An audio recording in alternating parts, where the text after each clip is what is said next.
Examen de farmacia de Alcalá de Henares de fecha 19 de octubre de 2015. Vamos a desarrollar la segunda pregunta, donde podemos ver que existen tres apartados. Completa los siguientes esquemas de reacciones, indicando razonadamente la naturaleza de los productos de las reacciones. Aquí no me preguntan por los mecanismos. El primer apartado, un compuesto desconocido por ozonolisis y luego la rotura, pues se forma el malozónido, luego se rompe el malozónido, el ozónido y el malozónido, y me conduce al ácido 5-oxohexanoico. El apartado B parte de la molécula de propino y se le hacen dos líneas de reacción, y en el apartado C se trata la molécula de etilbenceno. Vamos con ellas, vamos a ver qué es lo que tenemos que hacer. En el primer apartado, una molécula desconocida A sufre un proceso con ozono y el compuesto obtenido B, tratado con peróxido de hidrógeno, conduce al ácido 5-oxohexanoico, una cadena de 6 carbonos, 1, 2, 3, 4, 5 y 6. En la posición 5 tiene una función carbonilo, una función oxo, y la función principal es la función ácida. Bien, lo he pintado de esta manera para que perciban que entre estos dos carbonos hubo, antes de hacer la ozonolisis, un doble enlace. Por tanto, el compuesto A que estamos buscando, el compuesto A es la molécula de ciclopenteno que tiene un agrupamiento metilo en la posición 1, el 1-metilciclopenteno. Las reacciones que le hacen son con ozono. El primer paso es la formación del ozónido, se forma esta molécula, este intermedio de reacción, que evoluciona al ozónido y este compuesto es el que sufre el proceso de hidrólisis, se descompone y genera las dos funciones oxidadas. En el carbono ramificado, la función de carbonilocetona, y en el carbono sin ramificar, primero genera un aldehído, pero a continuación se oxida hasta ácido orgánico. En el apartado B nos encontramos con dos líneas de reacción. Se parte de la molécula de propino, se parte del propino. Y me dicen que al propino lo hagamos reaccionar, ponen SiA 2 veces BH. Esto es el disiamilborano. Una molécula derivada de los boranos que tiene, en vez de dos hidrógenos más, tiene dos radicales siamil. Los radicales siamil son radicales muy voluminosos. Vamos a hacer una reacción de hidroboración, oxidación sobre una molécula de alqueno. El mecanismo de la reacción ya lo conocéis, es un mecanismo concertado, y una vez que has hecho este primer paso y has obtenido este compuesto, vamos a retocarlo un poquito para que me quede mejor, este compuesto será el disiamil propenilborano.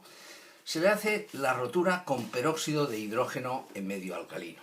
Con peróxido de hidrógeno en medio alcalino, vamos a pintarlo en color verde, los grupos hidroxilos radicálicos que rompen este enlace, un hidroxilo vendrá aquí, otro hidroxilo vendrá aquí, y se me forma esta estructura.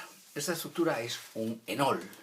Ya sabéis que los enoles son estructuras muy inestables porque tienen mucha densidad de carga eléctrica acumulada en una zona muy concreta de la molécula, y que la molécula lo que hace es un proceso que se conoce con el nombre de tautomería, desmotropía o prototropía.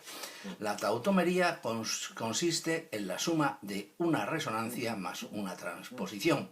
Fíjense cómo el doble enlace carbono-carbono pasa a ser un doble enlace carbono-oxígeno, y cómo el hidrógeno del enol pasa a ese carbono. Tautomería, resonancia más transposición. Regresamos a la molécula de propino con la que me dicen que tengo que hacer el problema. La otra línea de reacción que va hacia abajo, me dicen que lo tengo que hacer, vamos a verlo, ahí lo tenéis, con amiduro de sodio en amoníaco líquido y luego con bromuro de bencilo.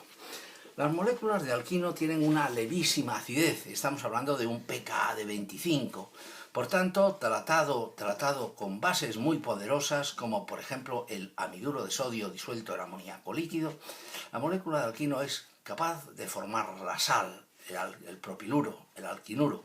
Las sales de los alquinos son organometálicos, no lo olviden, son organometálicos y como tales reaccionan con moléculas deficitarias. Lo veremos hacer reaccionar no solamente con el bromuro de bencilo, que me han dicho que tengo que hacer la reacción, también lo podemos hacer reaccionar con CO2, con epóxidos, con carbonilos, aldehídos, cetonas. Bien.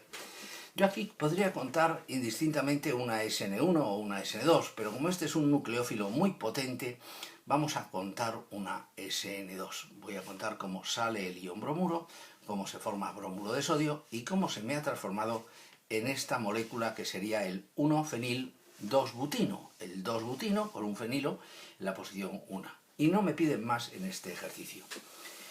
En el siguiente ejercicio, en el apartado C, me encuentro con que una molécula de etilbenceno es sometida a la acción del bromo en tribromuro de hierro, será una sustitución electrofílica aromática, y el compuesto obtenido se le trata, una mezcla de dos compuestos, se le trata con bromo 1 mol, o luz y temperatura debían de haberlo puesto, o bien con la N-bromosuccinimida en presencia de peróxidos. Veamos de qué se trata.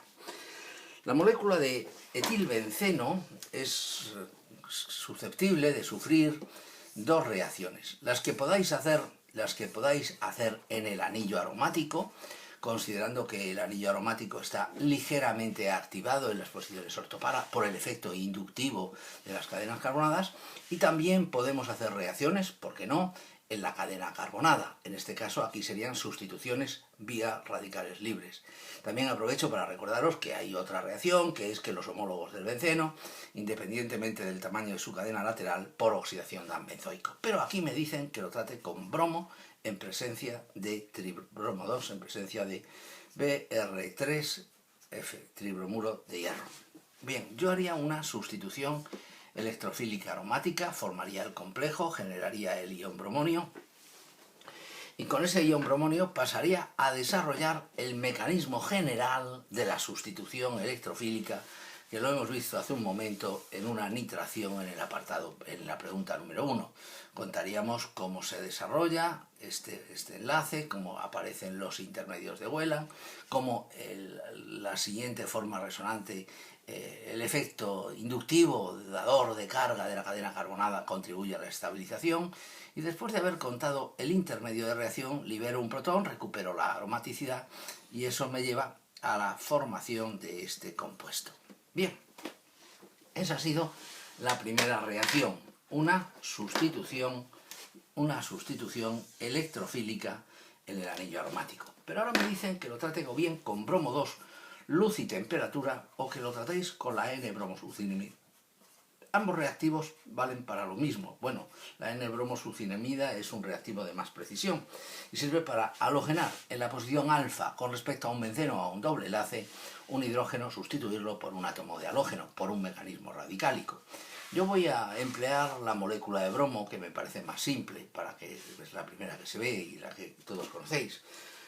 Rompemos homolíticamente la molécula de halógeno, rompemos homolíticamente también el enlace carbono-hidrógeno, desarrollamos por tanto hidrógeno radical y un orbital con un electrón desapareado. La rotura homolítica de la molécula de bromo me forma radicales libre bromo, un hidrógeno con un bromo forma bromídrico y el otro radical libre va a atacar aquí a este radical, o van a atacar entre ellos, van a reaccionar formando el producto final.